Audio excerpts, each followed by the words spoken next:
Hello বন্ধুরা, আজকে তোমাদের সাথে ডিমের একটা দারুণ রেসিপি শেয়ার করব। তো চলো রেডি করা যাক। তো প্রথমেই আমি গোটা গোটা ডিমগুলো ভালোভাবে কড়াইতে দিয়ে দিচ্ছি সেদ্ধ করার জন্য। তো সেদ্ধ করে নিয়েছি, তারপরে কড়াইতে দিয়ে দিলাম সর্ষের তেল, আর সেদ্ধ করা ডিমগুলো কড়াইতে দিয়ে দিলাম।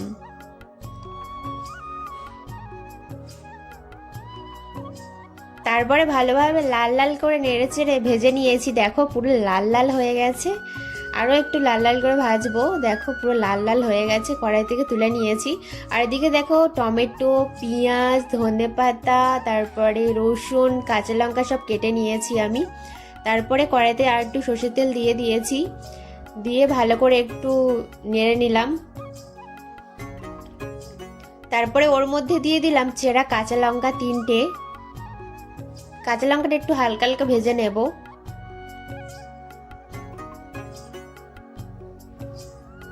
তারপরে ওর মধ্যে দিয়ে দিলাম থেতো করা রসুন।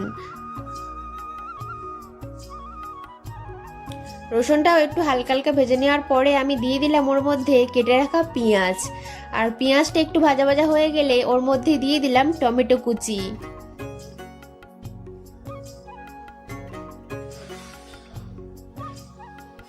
তারপরে এগুলো ভালোভাবে ভেজে ভেজে নেব, একটু হালকা করে ভেজে নেব, যাতে যে বেশি ভাজা না হয়, হালকা করেই ভেজে নেব।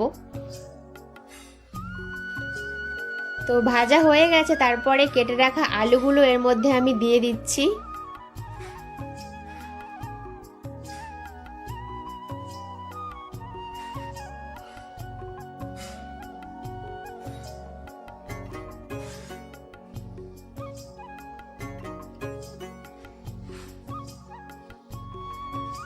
তারপরে সবগুলো ভালোভাবে নেড়ে ছেড়ে নেব।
তারপরে আমি এর মধ্যে দিয়ে দিচ্ছি কেটে রাখা ধনেপাতা।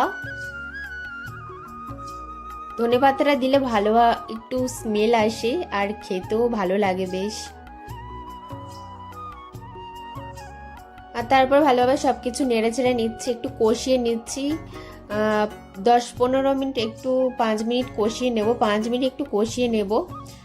কষিয়ে নিয়ে ভালোভাবে তারপরে আমি এর মধ্যে দিয়ে দেব পরিমাণ মতো জল।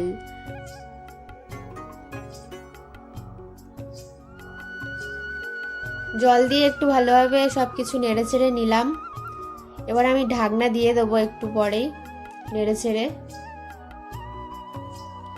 আর দেখো ঢাকনা খুলে উফ, যা দেখতে লাগছে না, যেন মনে হচ্ছে এক্ষুনি ভাত দিয়ে খেয়ে নিই। আর তারপরে ভেজে রাখা ডিমগুলো দিয়ে দিলাম।